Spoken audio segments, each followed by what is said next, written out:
Selamat pagi Bapak Ibu, saudara-saudari yang terkasih dalam Tuhan kita Yesus Kristus. Senang sekali karena kita dapat berjumpa dalam program Sapaan dan Renungan Pagi Saren GKI Salatiga pada hari ini Sabtu 21 September 2024 bersama saya Penatua Johnson Umburada. Sebelum kita bersama mendengarkan dan merenungkan Saren pagi pada hari ini, mari terlebih dahulu kita memohon Roh Kudus untuk dapat memandu dan menuntun kita di dalam mendengarkan dan memahami firman-Nya. Mari kita berdoa. Selamat pagi Bapa yang bertahta di tempat yang maha kudus. Terima kasih untuk setiap kasih setiamu yang tidak berkesudahan di dalam setiap langkah kehidupan kami hingga saat ini. Pagi ini kami rindu ingin mengawali setiap tugas dan pekerjaan yang telah Engkau karuniakan kepada kami dengan membaca dan merenungkan firman-Mu. Kiranya Bapa sendiri yang berkenan mengurapi kami dengan Roh Kudus-Mu, agar kami dapat mengerti, memahami, dan dimampukan untuk dapat melakukannya di dalam kehidupan kami hari lepas hari. Hanya di dalam nama Anak-Mu Yesus Kristus kami memohon kepada Bapa di surga. Amin. Bapak Ibu yang terkasih dalam Tuhan kita Yesus Kristus, bacaan kita pada pagi hari ini diambil dari Matius pasalnya yang ke-12 ayat ke-49 dan ayatnya yang ke-50. Matius pasal 12 ayat 49 hingga ayatnya yang ke-50. Lalu katanya sambil menunjuk ke arah murid-muridnya, "Ini ibuku dan saudara-saudaraku. Sebab siapa saja yang melakukan kehendak Bapakku di surga, dialah saudaraku laki-laki, saudaraku perempuan, dialah ibuku." Judul renungan yang saya angkat adalah yang melakukan kehendak Bapa.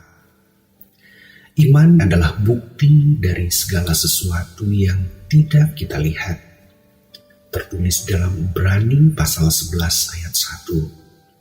Namun bila orang yang sudah melihat masih sulit untuk percaya, apalagi yang dapat dilakukan? Setelah Yesus melakukan mujizat penyembuhan, masih saja ada ahli Taurat dan orang Farisi yang meminta tanda dari Yesus. Seolah mujizat penyembuhan yang dilakukan Yesus belum cukup untuk membuat mereka menjadi percaya. Jelas Yesus menolak permintaan semacam ini.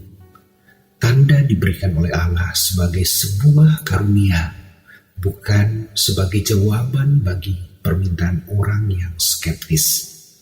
Lagi pula Yesus bukanlah pemain sulap yang akan memuaskan rasa ingin tahu orang yang tidak menganggap iman sebagai sesuatu yang sangat serius. Maka orang Niniwe yang bertobat setelah mendengarkan pemberitaan Yunus dan ratu dari selatan yang percaya pada hikmat Salomo lebih terpuji daripada iman para pemuka agama yang melihat kuasa Yesus. Padahal jelas Yesus jauh lebih mulia dari Yunus dan Salomo. Karena itu orang yang telah bertemu dengan Yesus seharusnya tidak menolak dia, melainkan mengambil sikap untuk percaya.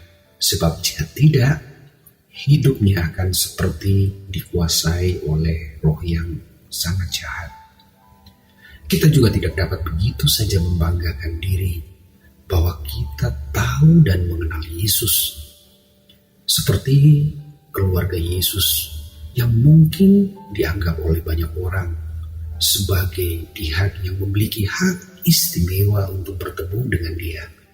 Perhatikanlah bahwa keluarga Yesus sekalipun tidak lebih tinggi daripada orang yang melakukan kehendak Bapa. Oleh karena itu, dalam nats kita pada hari ini, Yesus sambil menunjuk ke arah murid-muridnya berkata, "Ini ibuku dan saudara-saudaraku. Sebab siapapun yang melakukan kehendak Bapakku di surga, dialah saudaraku laki-laki, dialah saudaraku perempuan, dialah ibuku." Bagi Yesus yang berkenan adalah orang yang melakukan kehendak Bapaknya yang di surga. Bicara soal iman bukan bicara mengenai sesuatu yang abstrak. Bicara tentang iman adalah bicara tentang sesuatu yang konkret. Karena iman akan nyata dengan melakukan kehendak Bapa. Orang yang beriman bukanlah orang yang skeptis dan terus-menerus minta untuk dipuaskan dengan berbagai pengalaman ajaib dan sesuai dengan keinginannya. Orang beriman adalah orang yang setelah mengalami karya Kristus akan menyambut dia di dalam hidupnya dan kemudian memperlihatkan hidup yang memuliakan Bapa. Kiranya melalui kita dengan dibantu oleh kuasa Roh Kudus, ada banyak orang yang dapat melihat Kristus yang sedang berkarya melalui diri kita. Mari kita berdoa. Allah Bapa kami yang di surga, terima kasih untuk kasih setiamu, untuk firman-Mu yang boleh mengingatkan kami untuk dapat terus belajar dan melakukan apa yang menjadi kehendak-Mu dan bukan kehendak kami. Kiranya Roh Kudus-Mu yang berkenan membimbing dan menyertai kami dalam setiap upaya kami untuk menjadi serupa dengan Kristus yang tetap setia melakukan pekerjaan Bapa. Hanya di dalam nama Kristus kami berdoa dan memohon. Amin.